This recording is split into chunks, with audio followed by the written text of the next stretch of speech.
Enlazar ahora una comunicación con Gabriel Reyes Orona. Gabriel Reyes Orona es un empresario, consultor, alguien que tiene conocimiento del mundo de las finanzas, de la economía y de los asuntos legales. Fue en su momento procurador fiscal de la Federación, y con Gabriel Reyes Orona hemos conversado varias veces, y una relativamente reciente en donde Reyes Orona hablaba de el tema Texcoco, Santa Lucía y todos los entramados que en este tema hay. Así que en este nuevo momento hemos buscado a Gabriel Reyes Orona, lo encontramos en Suiza y te agradecemos que de México a Suiza podamos hablar contigo, Gabriel. Gracias por tomar la comunicación. Buenos días y bienvenido. Muy buenos días, mucho gusto, Carmen, a ti y un saludo al auditorio. Bueno, estamos frente a una decisión tomada por parte del próximo gobierno y presidente de la República de cancelar Texcoco y desarrollar lo que acabo de mencionar. En el conjunto de cosas, Gabriel, ¿qué es lo que tú ves? ¿Qué es lo que la sociedad mexicana tiene que tener en su mapa de revisión de los temas importantes en esta materia? Yo creo que se requiere, Carmen, un contexto histórico de lo que está pasando. Y a un contexto histórico me refiero a verlo hacia 20 años para atrás. ¿Qué es lo que ha venido sucediendo? Tú recordarás, Carmen, en 1987, cuando vino aquel crack bursátil terrible, cuando hubo enormes pérdidas en el sistema financiero y de donde proceden las grandes fortunas que hoy en día vemos. Tú recordarás que pues incluso el grupo del ingeniero Slim y el grupo importante en su momento de Madariaga, de Somoza, se creó después de esa crack bursátil tan importante, donde hubo pérdidas a la población enormes, pero al mismo tiempo se generaron fortunas muy importantes. ¿Por qué hago mención de esto? Porque dentro de la gente que perdió, fueron los propietarios de aquella hondonada donde había basureros de lo que hoy se llama Santa Fe.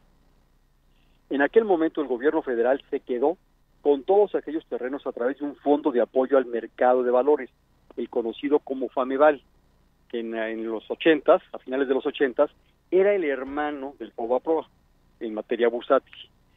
Y hago alusión a esto porque precisamente las instituciones financieras y grandes corporativos vieron una oportunidad de desarrollar una nueva ciudad, de desarrollar un nuevo conjunto inmobiliario muy importante, y a partir de centavos, es decir, a partir de inmuebles que valían centavos, que el gobierno federal, pues déjame usar una palabra, remató, se creó aquel gran corporativo que hoy en día todos conocemos, alrededor del cual se ha construido un desarrollo inmobiliario residencial pues muy importante, ¿no? Es quizá una ciudad alterna, una ciudad paralela a la Ciudad de México, y así fue como en el 87 el Fameval vende los terrenos de Santa Fe y se desarrolla todo lo que hoy en día conocemos, pero repito, a partir de compras muy baratas para los grandes corporativos que incluyen bancos, que incluyen empresas informáticas. Esos edificios enormes que hoy en día vemos en Santa Fe partieron de la base de terrenos prácticamente regalados. Fue a partir de finales de los 80s cuando vieron la oportunidad muchos intermediarios financieros o varios grupos empresariales importantes de ver cómo la obra pública era el promotor del desarrollo de zonas en las cuales se generaran fortunas importantes. Es decir, el gasto público, la obra pública como motor, como impulsor de grandes desarrollos. Es en esa época, a mediados de los 90s, cuando comienzan a hacerse compras muy importantes por algunos bancos, incluso algunos de los fideicomisos de cartera del Fobaproa, comenzaron a comprar terrenos y extensiones muy importantes aledañas al grupo, bueno, a lo que hoy en día se conoce como Aeropuerto de Texcoco, y entonces, a partir de entonces, comenzó la especulación. Entonces, concluyen los 90s con una idea de generar lo mismo que pasó en Santa Fe, pero ahora en Texcoco. Había una empresa muy importante, también tú recordarás que lo platicamos en marzo, Sosa de Texcoco, que era un problema muy serio, no solamente en términos de salud, en términos sanitarios, sino que también había ya mucha población afectada por las actividades de esta empresa. Los terrenos en su momento se compraron, y recuerda que en aquel entonces Peña Nieto era un funcionario importante del gobierno comenzaba a ser legislador, comenzaba a ser funcionario, y ya él comenzaba a impulsar toda esta idea de que hubiera un grupo inmobiliario importante en aquella zona. Repito, esta historia porque en los últimos 20 años ha habido una gran presión para construir. Ahora es un aeropuerto, pero siempre se pensó en alguna obra muy importante. Recuerda tú que el Grupo Atlacomulco, toda la gente cercana a Peña Nieto, compró extensiones importantísimas y desarrolló casas en lo que hoy en día se conoce como Metepec, y ahora han construido o han provisto de un tren o van a proveer de un tren que la plusvalía se va a ir al cielo. Todo el área de Metepec, en la cual este Grupo Atlacomulco invirtió, todos los mexicanos contribuimos para que suba sus terrenos a través de infraestructura tan importante como la de este tren que se va a construir. Ahora, ¿qué es lo que pasa, Carmen? Decíamos tú y yo en marzo, este proyecto es un centro comercial con pistas. Pues ahora es un centro comercial sin pistas. Recuerda que hay muchos contratos en los cuales ya es un secreto a voces, hay un sobreprecio de más del 20%. Y hoy en día muchos de los empresarios, muchos de ellos interesados, lo que nos dicen es impunidad o grandes pérdidas. Entonces, la elección a la que nos pusieron los mexicanos no es la que venía en la boleta de la consulta. Nos decían, o se pierden cantidades enormes o la impunidad. Entonces, teníamos que escoger entre que todas estas personas que previeron ganar fortunas a través de infraestructura y obra pública construida de manera forzada por parte del gobierno, o bien que se perdieran grandes cantidades de dinero. Yo creo que la disyuntiva no es esa. Obviamente, este es un alto en el camino en el cual el gobierno federal va a poder revisar todos esos contratos. El camino o la opción número uno no va a ser rescindirlos, porque muchos de esos contratos son por capacidad constructiva que se puede emplear aquí en Santa Lucía, en el aeropuerto de la Ciudad de México, o incluso en el desarrollo inmobiliario que se haga en la zona de Texcoco, pero... Déjame, te interrumpo un segundo, Gabriel, un segundo en este punto en particular, porque te escucho y me viene a la mente lo que me dijo ayer Juan Pablo Castañón exactamente sobre este tema, el presidente del Consejo Coordinador Empresarial, cuando se le planteó exactamente lo que tú dices, de que López Obrador les está planteando que el volumen de obra que están desarrollando en Texcoco lo podrán desarrollar muchos de los contratistas en Santa Lucía, justo porque está en esa lógica de volumen de obra. Y él decía que no, que eso genera problemas serios, que se tienen que cancelar los contratos, resarcir los daños causados y abrir nuevas licitaciones. Así lo planteó el presidente del Consejo. Mira, eso es completamente falso, porque lo que el gobierno puede hacer es llevar a cabo convenios modificatorios con los constructores, y en este caso son los interesados, no los autonombrados representantes de la sociedad mexicana, quienes deben de decidir. Todas estas empresas que ya tienen una capacidad constructiva instalada o preparada, pueden modificar los contratos y trasladarlos a otro lugar. Sin duda tú recordarás que el artículo 134 de la Constitución señala que debe haber licitaciones públicas, pero con un solo propósito, que el Estado mexicano tenga las mejores condiciones en calidad, precio y otras, que entre otras incluyen la honestidad. Entonces, obviamente se pueden llevar a cabo un gran programa de reconversión de convenios, de forma que toda esta capacidad constructiva se traslade a nuevas obras, porque si tú le preguntas a los empresarios constructores, van a preferir mudar o mover el lugar al cual van a prestar sus servicios, que entrar en un conflicto estéril con el gobierno federal, en el cual lo central sean los daños y perjuicios. Obviamente este señalamiento que hace Castañón lo hace en un ánimo drástico de tratar de presentar esto como el fin del mundo, cuando no lo es, y presentar de que es, repito yo, impunidad o pérdidas. Eso es falso. Aquí hay un gran camino por recorrer con los empresarios para reformar todo el proyecto, trasladar la capacidad constructiva hacia otros lugares, y obviamente lo que ya está construido puede ser empleado para otras cosas.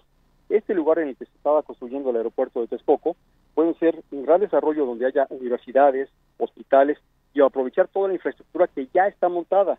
Verdaderamente es una barbaridad, como lo decíamos en marzo, lo que se hizo. Hacer que un lago se llenara de tepetate es un crimen ecológico que, bueno, ya se cometió, pero lo que ahora hay que hacer es que hay que aprovechar lo que ya está hecho y ver que lo que no se ha hecho se haga en otra parte o en las mejores condiciones para el Estado mexicano.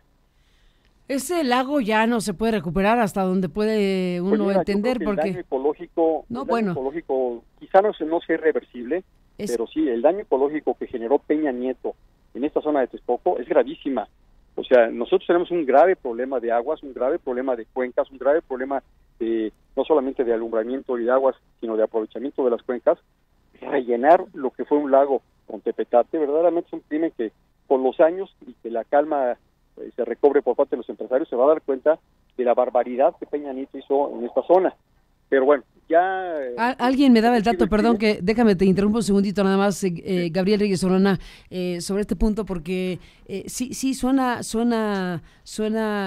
fuerte decir que se rellena un lago, una cuenca de un lago. Lo que implica eso, bueno, solo querría dar este dato que me ofreció alguien que está relacionado con los trabajos del Grupo Aeroportuario Mexicano, y me decía que para rellenar esa cuenca del lago, se ha requerido, bueno, literalmente transportar los cerros de Tepetate para rellenar eso, y que el cálculo que se hacía es que son cerca de 7,000 viajes de camiones con Tepetate diarios.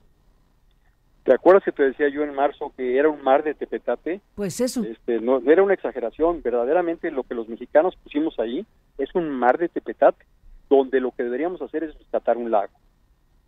Pero eso ya, bueno, no tengo idea qué pueda pasar con eso, porque rehidratar el lago, retirar el Tepetate puede ser una locura. No tengo idea qué pueden hacer ahí. Y es que mira, también los ingenieros ya lo saben, el problema es que no solamente no tenemos un lago ahí, sino que la propia naturaleza hace el agua sigue emergiendo. Entonces, lo que iba a suceder si se hacía un aeropuerto ahí es que ibas a tener un hundimiento reiterante o reiterativo, en el cual ibas a tener que seguir realizando obras hidráulicas. Mantenimiento permanente de ese tema, ¿no? Un mantenimiento para el gobierno federal mexicano incosteable. Ese tipo de suelos se ha utilizado en otros países para aeropuertos, los costos son elevadísimos. No sé, el caso de Hong Kong, el caso de Singapur se puede utilizar como muestra, pero para los mexicanos pensar en que íbamos a tener un gasto de mantenimiento como el que se perfilaba en Texcoco es verdaderamente absurdo. Ahora, lo que hay que hacer es, si ya una decisión está tomada, es encontrar la reconversión del proyecto de Texcoco y la modificación estructurada de los convenios hacia otra zona, que se puede hacer en la Ciudad de México o en Santa Lucía, donde se disponga, pero yo creo que son los empresarios constructores y no los empresarios financieros, no quienes estaban especulando con los inmuebles, los que deben decir si van a aceptar o no la propuesta del gobierno federal para encontrar una solución a esta decisión. Pues Gabriel Reyes Orona, estemos en comunicación con este y de otros temas, si me lo permites. Por lo pronto, claro. Pues aquí está tu revisión histórica y revisión de la evolución de los últimos 20 años y del punto en donde estamos parados. Así es. Pero sí, es muy grave, Carmen, nada más déjame rematar, decir que pues ya todos los mexicanos hicimos que Peña Nieto y su grupo Atlacomulco hayan encontrado la mecánica para hacerse ricos en Metepec, con obra e infraestructura pública pagada por todos nosotros. En Metepec pones la mirada. Así es. Vas a ver cómo en breve sabremos cómo él y su grupo van a ser los principales beneficiarios de enormes cantidades derivadas por el gobierno federal en aquella zona. ¿Qué tan pronto sabremos eso, Gabriel? Pues mira, al concluir la administración y que hagamos cuentas del famoso tren México-Toluca, cuando ese tren debió haberse construido en Saltillo, Monterrey, donde realmente hay una actividad importante que lo requería, y lo construimos en Toluca, donde prácticamente la actividad está estancada o en decrecimiento. Pero claro, la forma única para que los terrenos de Metepec subieran como han subido era construir ese tren. Los terrenos subieran de valor Metepec, de Peña Nieto. De Metepec. De Peña Nieto. ¿Y son de Peña Nieto? ¿Lo puedes afirmar así de categórico? Así de categórico te puedo decir que nada más hay que revisar el número de casas que él y su grupo tienen en la zona de Metepec. ¿Él, casas, en lo personal? Carmen, que déjame decirte que superan valores de $1 millón o más. No, bueno, pues ese tema. No se ha percatado que hay fraccionamientos en Metepec cuyos promedios de valor de las casas superan $1 millón. $1 millón. Y todo gracias a la infraestructura que todos los mexicanos pagamos recientemente. ¿Y tú afirmas que eso es en beneficio directo del hoy presidente de México, así de categórico? De categórico de Peña Nieto y su grupo. No, bueno, a ver, Gabriel Reyes Orona, ex procurador fiscal de la Federación, este tema te propongo que lo volvamos a platicar con más elementos, que lo podamos escuchar de manera más precisa y más amplia, si te parece.